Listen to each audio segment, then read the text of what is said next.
Diabetes અને blood pressure, અને આપણે જો એડ કરીએ કે એમાં એનાલ્જેસિક્સ દવાઓનો અનિયંત્રિત ઉપયોગ, આ ત્રણેય કારણ એવા છે જે પોતે કિડની સંબંધિત નથી, મતલબ કિડની સંબંધિત બીમારી નથી, આ કિડનીના બહારના રોગો છે જેના કારણે કિડની ખરાબ થતી હોય છે, વિચ ઇઝ વેરી કોમન.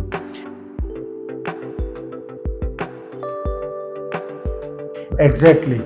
જ્યારે આ ડાયાબિટીસ વાળા દર્દીઓ હોય અથવા તો બ્લડ પ્રેશર વાળા દર્દી હોય તો એ દર વખતે શું કરે કે દર 2-3 મહિને ખાલી શુગરનો રિપોર્ટ કરાયા કરે અને બ્લડ પ્રેશર ચેક કર્યા કરે. પણ એક કિડનીનો સિમ્પલ જે બેઝિક રિપોર્ટ છે કે સીરમ ક્રિએટિનાઇન, એ કરાવતા હોતા નથી.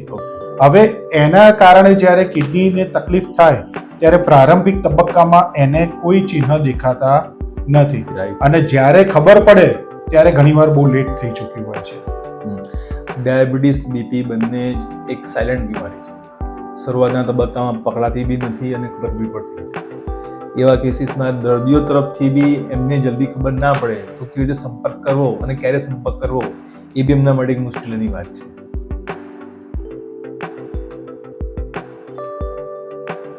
ડાયાબિટીસ વાળા દર્દીઓમાં બ્રિજેશભાઈ હું એમ કહીશ કે જ્યારે તમારું ડાયાબિટીસ જે 3-4 મહિના 5 મહિના પહેલા જે 5-6 ટેબ્લેટથી કંટ્રોલ થતું હતું અને એની જગ્યાએ હવે 2-3 ટેબ્લેટ ઉપર આવી ગયા, મતલબ ડાયાબિટીસ કંટ્રોલ કરવા માટેની જે મેડિસિન્સ હતી એનો ડોઝ ધીમે ધીમે ઘટતો જાય.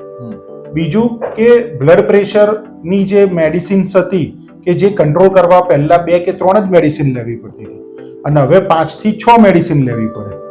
તો એવા કન્ડિશનમાં એવું કહી શકાય કે દર્દીનું કિડની ઇન્વોલ્વમેન્ટ શરૂ થઈ ચૂક્યું છે.